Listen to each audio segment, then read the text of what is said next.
So, Jamie Cox, Somerset CEO, thank you very much indeed for joining us. It's never a dull moment here at Somerset County Cricket Club. Can you bring everybody up to speed with the very latest developments here at the Cooper Associates County Ground? I'll do my best, Spencer, and yeah, good afternoon, everybody. It's been a very busy off-season, but we're all excited now. We're only a fortnight away from cricket, which hopefully the weather continues to brighten and we're nice and close. So, look, it's been a busy time, and I think everyone, as they return for cricket this summer, will notice a few changes around here, which is important for people to understand. Our ground admin now, or our reception area, is no longer over in the Andy Caddick Pavilion. It's permanently in the Marcus Druscothic Pavilion, which is normally used as our match day reception anyway. But for those looking for reception, that's now where you'll find it permanently. The Andy Caddick Pavilion has been handed over entirely to cricket. Our men's and women's team have made a home over there and made a very comfortable home, which is fantastic as part of a renovated facility. And probably the other thing of note is that what used to be the Somerset County Sports Shop has now been converted into office accommodation for our Somerset Cricket Foundation.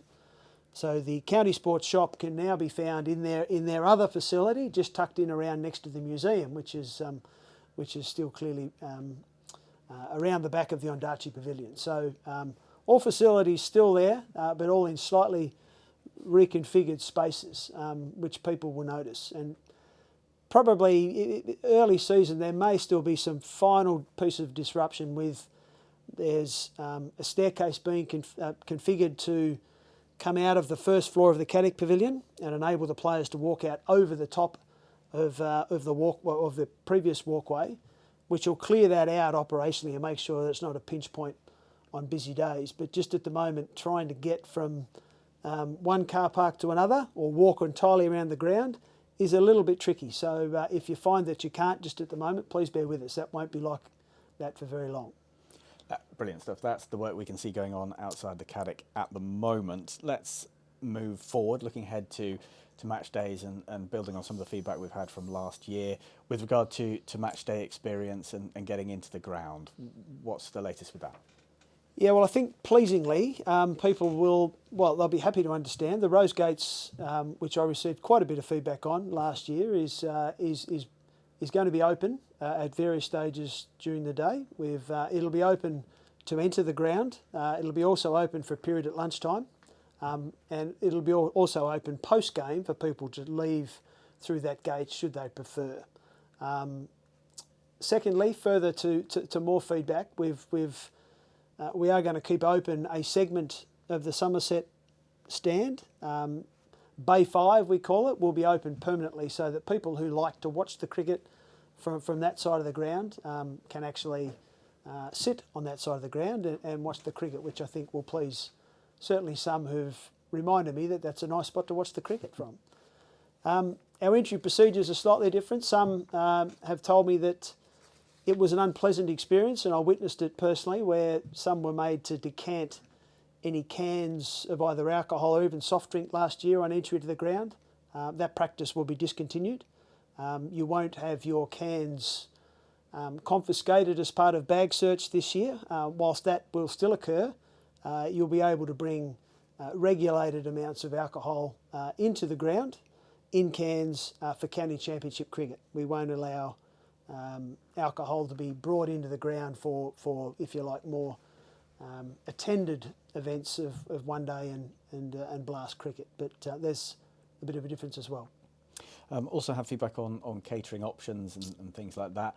We're sticking with the usual matchday carvery on days 1 and 2, but with a slightly different offering. I think the technical term is a simple a la carte menu, including a plate roast for days 3 and 4, and that's just purely from an ops point of view and the number of people in the ground, I guess. Yeah, it's generally how we see patterns of people move through the ground, and we've reacted accordingly. Furthermore, there's if people are buying a pint of cider or something similar, then there's also a £1 deposit on cups, which you won't have refunded. However, that will be your cup to keep for the summer, so you can bring that back for any game you choose to watch this summer, which helps us on our path to sustainability. Scorecards as well is something that comes up an awful lot, particularly on 4-day cricket. Yeah, an important part of cricket and a very historical and traditional part of cricket. Scorecards will remain available, blank scorecards will remain available for all matches. We do find it's complicated and generally leads to a lot of wastage if they get pre-filled pre-game. However, there'll be team lists available at the toss for anyone who wishes to pre-fill scorecards. I know a lot of people like to fill out the details during the day. And importantly, post-game, for anyone who'd rather have a fully completed scorecard, they'll be available on our website to download. So hopefully that satisfies people who love that historical feature of the game. Obviously 2025 is going to be a groundbreaking year. We've got a professional women's team for the first time. Great to see that the majority of the games are going to be here at the Cooper Associates County Ground. But we have got some outground fixtures as well. An enormous year for the club. It's not only our 150th anniversary, but yeah, it's so exciting now to have our women's team fully embedded inside the club. And yeah, you mentioned it. We've been able to accommodate most of the women's fixtures here at the Cooper Associates County Ground. There were, I think, 3 that we've had to take away just due to workload here on the ground and capacity to host everything. Our ambition is to provide as familiar and comfortable an experience for anyone attending those matches at those away grounds.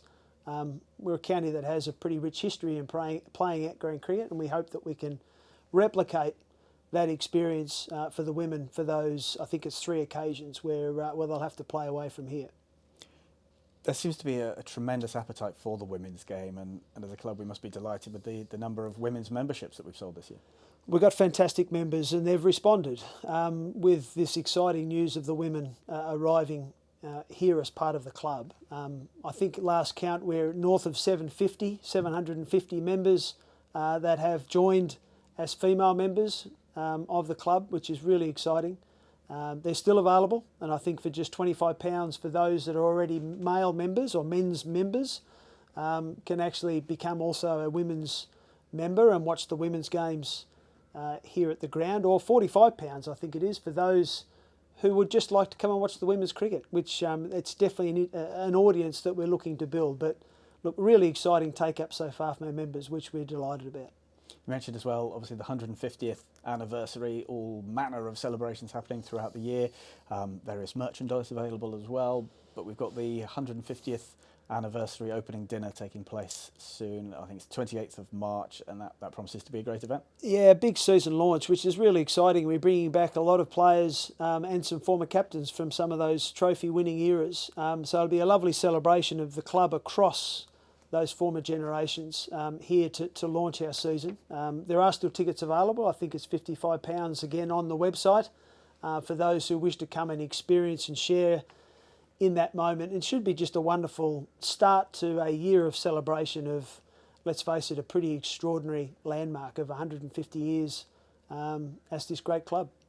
Whilst cricket obviously is key here at the ground, it's not just about the cricket, is it? It's about bringing the community together, and there's lots of non-cricket events happening, particularly on Easter Sunday. Easter Carvery, yeah, we're trying a number of events to try and bring non-cricketing crowds, if you like, to the ground and experience what we all enjoy every day we come to work. And as a consequence, we're opening up an Easter Carvery, which I think is Easter Sunday, April the 20th, rings a bell, where there's still tables available for anyone who wishes to come and spend time with family and enjoy some of the great food that we can put on offer here at the ground. So once again, check out the website. There's still seats available for Easter Carvery. It's an exciting time, isn't it? This time of the year, everyone's full of optimism. How are you feeling at the moment ahead of what's going to be your first full season at the helm of this great club? Oh, really buoyant. It's, our men are away in pre-season at the moment doing their final preparations. Our women go overseas shortly as well to do the same thing. I think having that first season of both men and women playing together will be incredibly exciting.